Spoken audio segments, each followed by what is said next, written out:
Çok yorulmuşsunuz. Yok! Onda tez cumu yemeği payınızı alın, sonra gidip sizi bir yere aparacağım.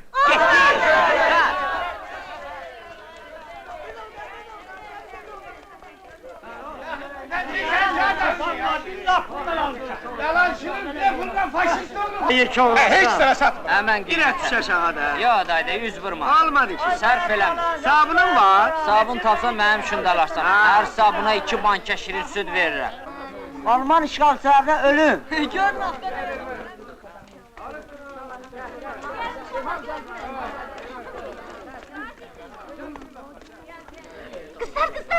Faşist seyyaresi gönlünce vuruplar!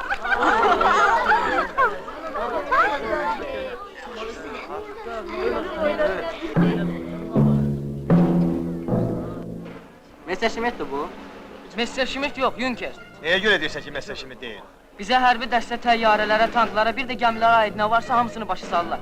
Messerschmitt qırıcıdır, Junkers bombardımançı. Xəşlə derim ki, faşist nişanlı. Əcəb olub. Görürsünüz, bugünü yanınıza saxlayın uşaqlar. Düşmən cəzasına çatdı. O indi sizin ayaqlarınızın altındadır. Pulun var senin. Senin yok sizin. Ne olar sizin olsun. Pulun var sizin. Öyle bu. Erimin yarım aylık maaşım. Ne danışsa? Ay sen herime kurban olayım tut bunu. Bilirsiniz ne var? Gedək ilan balığı alaq. Deyirlər pis deyil, dadlıdır, öz də ucuz. İlan balığı, təzə balıq, təzə. Neçəyədir? Biri 30 manata. Pulunu ver kızım. Verirəm ay bacım.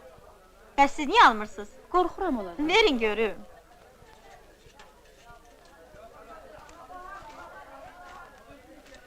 Alın. Pulu görüm. Dayan ay bacı, tələsmə, çaşdırırsan beni. Hərəsindən 2 dənə vermərəm.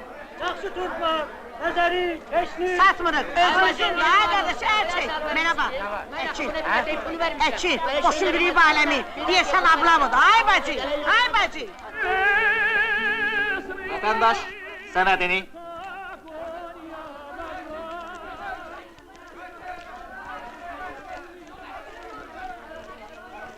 Komşu, gel bir yerde yedik. Belki bir seninle bıraktılar bizi. Biter niyə? Heç kəsin ixtiyarı yoxdur bizi saxlasın. Zamanı pistir, yetene yetirler, yetmeyene daş atırlar. İcazə ver girimi koluma, elə bir üstüne erarvadır, bıraksınlar bizi. Erarvadır da, pazara çıkmışıq özümüz için. Yani benim ixtiyarım yoktu arvadımla pazara çıkın. Niyə yoxdur? Vay sen biri saldınız yerə. Eşi, gel bu yana cehennem eşi. Ayollar, Ha, oyun işgal sizindir. hayır, birinci defa görürüm onu.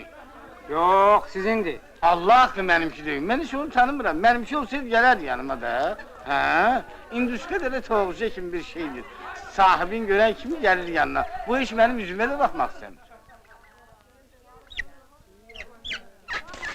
Ayoldaş, sənədlərini göstər. Kimi? Sənədlərini. Ha. Bak bu benim azad olmam hakkında kağıt. Bu arayış. Bu da benim grijem. Gripki. Yani ayakta göbelek. Bu da iki sidik sende taş var. Ham yazılı. Sağ ol.